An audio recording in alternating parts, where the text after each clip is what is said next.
Okay dear student, आज हम देखेंगे गतिक विद्युत वाहक बल। ठीक है, इसके पहले हम लोगों ने देखा प्रेरित धारा कैसे उत्पन्न होती है और प्रेरित विद्युत वाहक बल किसे कहते हैं। ठीक है, अब प्रेरित विद्युत वाहक बल के बाद आता है गतिक विद्युत वाहक बल। आप लोगों ने इसके पहले वीडियो में आपने देखा होगा कि हमारे पास क्या रहता है, एक कुंडली रहती है और कुंडली के समीप हम लोग क्या करते हैं, एक बार चुंबक को समीप लाते हैं और एक बार चुंबक को दूर ले जाते हैं। तो इससे क्या होता है, हमारा प्रेरित विद्युत वाहक बल उत्पन्न होता है और प्रेरित धारा कुंडली में बहने लगती है। ये देखिए, इसमें क्या हुआ था कि कुंडली स्थिर थी, चुंबक गतिशील था, लेकिन अब के कंडीशन में चुंबक स्थिर रहेगा। अब हम लोग चालक को गतिशील कराएंगे। फिर से देखिए, चुंबक स्थिर रहेगा और चालक को क्या कराएंगे, गति करवाएंगे। ठीक है, तो उसमें क्या होगा, किसी सीधे चालक को एक चुंबकीय क्षेत्र में चलाने पर उनके सिरों के बीच उत्पन्न प्रेरित विद्युत वाहक बल को गतिक विद्युत वाहक बल कहते हैं। मतलब चुंबक को स्थिर करना है जिससे चुंबकीय क्षेत्र यहाँ पे उत्पन्न होगा। अब उसमें क्या करेंगे, एक चालक तार को गुजारेंगे जिसके कारण इस पर आई धारा बहने लगेगी। ठीक है, अब दायां हाथ के नियमानुसार अंगूठा चालक की गति को बताएगा और तर्जनी किसको बताएगा, चुंबकीय क्षेत्र की दिशा को बताएगा और मध्यमा जो है प्रेरित धारा की दिशा को बताएगा। अब उसके लिए हम लोग व्यंजक ज्ञात करते हैं। तो हमारा नेक्स्ट टॉपिक है गतिक विद्युत वाहक बल के लिए व्यंजक। तो देखिए, यहाँ पे एक L लंबाई का PQ चालक लेते हैं। ठीक है, जिसे हम लोग एक U शेप के चालक में चलाते हैं जो B चुंबकीय क्षेत्र में रखा हुआ है। देखो, ये जो क्रॉस बना है वो चुंबकीय क्षेत्र को बता रहा है। मतलब हमारा चुंबकीय क्षेत्र किधर जा रहा है, बाहर की ओर आ रहा है। ठीक है, सॉरी, हमारा चुंबकीय क्षेत्र अंदर की ओर जा रहा है। ठीक है, इस प्रकार अंदर की ओर जा रहा है, इसके पहले मैं बताया था। अब हम ये देखते हैं कि PQ की जो लंबाई है वो L है और QR की जो लंबाई है वो कितनी है, X है। ठीक है, अब हम लोग जान रहे हैं कि इसके फ्लक्स में परिवर्तन होगा और फ्लक्स की परिभाषा होती है BA, phi is equal to B into A होती है।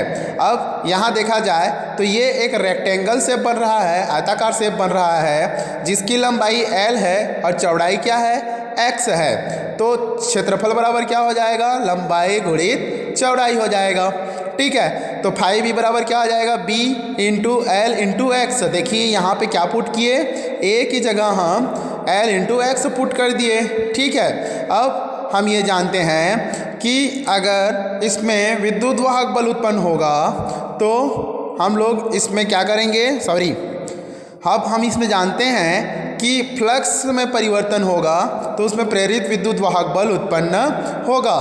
तो minus D phi B upon क्या आ जाएगा, dt। Epsilon is equal to कौन से नियम से, फैराडे के नियम से, डी फाई बी अपान क्या आ जाएगा, dt बराबर माइनस डी अपान dt क्या आएगा, फाई बी की जगह रखेंगे तो b into L into X आ जाएगा।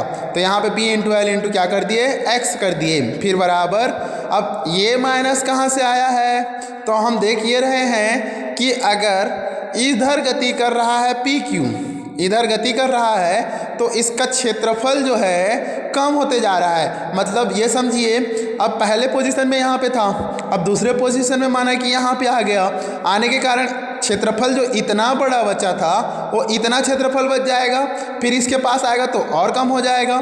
इसीलिए हम लोग उसको क्या लिए हैं, माइनस लिए हैं। उसके पश्चात क्या आएगा, देखिए D upon D T B into L into X आ गया, फिर बराबर आएगा, फिर minus B into L D X upon D T आ जाएगा। अब इस D X upon D T विस्थापन में परिवर्तन की दर को क्या कहते हैं, वेग कहते हैं। अब उसको माइनस कर ले लेते हैं क्योंकि इसकी दिशा इधर है। ठीक है, क्षेत्रफल के विपरीत दिशा में, तो क्या आएगा, b into L into B. ये हो गया हमारा विद्युत वाहक बल, b इंटू एल इंटू भी। ठीक है, अब इसके पश्चात हम लोग धारा देखेंगे। तो धारा बराबर आप लोगों ने पढ़ा था I इज इक्वल टू विद्युत वाहक बल बटे प्रतिरोध, ठीक है, उसी का फार्मूला का हम लोग यूज करेंगे। प्रेरित धारा बराबर विद्युत वाहक बल बटे प्रतिरोध लिख देंगे। अब विद्युत वाहक बल का मान कितना निकाले हैं, B × L × B अपान R निकाले हैं, तो ये हो जाएगा। अब उसके पश्चात हम लोग शक्ति का मान जान रहे हैं, शक्ति = I² RT होता है, और यहाँ पे हम लोग T = क्या माने हैं, एकांक माने हैं, तो I² × R आ जाएगा। अब I का मान यहाँ पे पुट करेंगे, क्या आया है देखिए, B × L × B अपान R आया है, तो B × L × B अपान R का होल स्क्वायर कर देंगे, इनटू में R कर देंगे, ठीक है। अब देखिए ये सब स्क्वायर हो जाएगा और ये भी स्क्वायर होगा नीचे वाला, लेकिन ऊपर में R एक तो था, तो इसका स्क्वायर कट के 1 हो गया और ये R कैंसिल हो गया।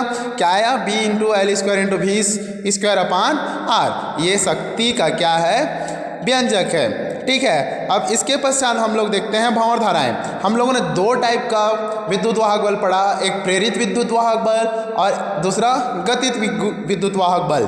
प्रेरित विद्युत वाहक बल में कुंडली स्थिर रहता है और गतिक विद्युत वाहक बल में चालक जो होता है वो गतिशील होता है। अब नेक्स्ट देखते हैं भंवर धाराएं। तो यहाँ पे क्या करना है, जो भी हमारे पास चालक होगा उस चालक को चुंबकीय क्षेत्र में गति कराएंगे, ठीक है, जिसके कारण क्या होगा, देखिए ये हमारा S ध्रुव है, ये हमारा N ध्रुव है, N से लेकर S की ओर हम लोग चुंबकीय क्षेत्र को दर्शाए हुए हैं। अब हमारे पास एक प्लेट लेते हैं, उस प्लेट को इधर उधर गति कराते हैं, तो क्या होगा, जब तक चुंबक क्षेत्र में आएगा तो एक बार चुंबकीय क्षेत्र उससे अधिक मात्रा में गुजरेगी, एक बार चुंबकीय क्षेत्र उससे कम मात्रा में गुजरेगी, और जब वो बाहर निकल जाएगा तो क्या होगा, चुंबकीय क्षेत्र गुजरेगी ही नहीं। मतलब दो ठो चुंबक को, एक चुंबक को यहाँ ऐसे रख दिए, दूसरा चुंबक को ऐसे रख दिए, ठीक है, और उसके बाद यहाँ से इस प्रकार प्लेट की गति करवाए, ठीक है। तो क्या हुआ, हमारे पास प्लेट के चुंबकीय क्षेत्र में जो गुजरने वाला है चुंबकीय क्षेत्र, उसमें क्या हुआ, परिवर्तित हुआ। और चुंबकीय क्षेत्र अगर प्लेट से लंबवत गुजरती है तो उसको क्या कहते हैं, फ्लक्स। मतलब उसके बद्ध चुंबकीय फ्लक्स में क्या हो गया, परिवर्तन हुआ, जिसके कारण उस प्लेट में गोल गोल भंवर की तरह, जैसे पानी में भंवर उड़ता है ना, उसी प्रकार कुछ धाराएं उत्पन्न होती हैं जिसे हम लोग कहते हैं भंवर धाराएं।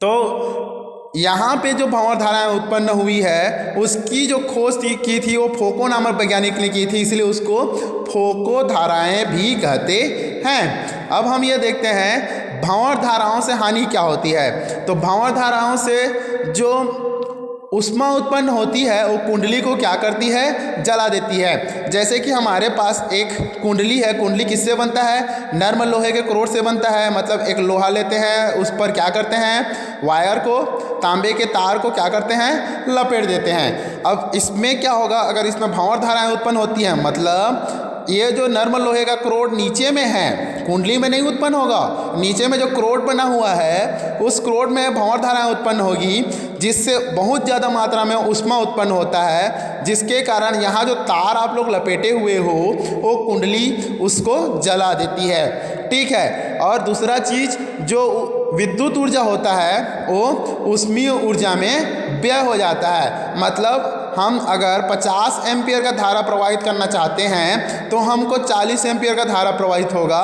10 एम्पियर की जो धारा होगी वो हमारी लॉस हो जाएगी, हानि हो जाएगी, ठीक है। तो उसको कम करने के जो उपाय होते हैं, तो यहाँ जो हमारा नर्म लोहे का क्रोड बनता है उसको पलटित कर देते हैं। इसको याद रखिएगा, पलटित मतलब ये होता है कि यहाँ देखिए, माना कि इस पन्ने को हम लोग एक लोहे का प्लेट मानते हैं, तो इस प्रकार बहुत सारे पन्नों को हम लोग इसको चिपका देंगे, है ना, पतला पतला पन्नों को चिपका देंगे। मतलब पतले पतले लोहे को क्या किया जाता है, वर्निश करके चिपका दिया जाता है, जिससे क्रोड पलटित हो जाते हैं और भंवर धाराएं कम उत्पन्न होती है। दूसरा चीज़ ये कि इसमें छेद बना देते हैं, जिसके कारण धारा, भंवर धारा न उत्पन्न होकर क्या मिलती है हमको, प्रेरित धारा। देखिए यहाँ से धारा ऐसे आएगी, फिर उसके बाद ये होगी, फिर इस पर ऐसे जाएगा, फिर यहाँ से गुजरेगी ऐसे।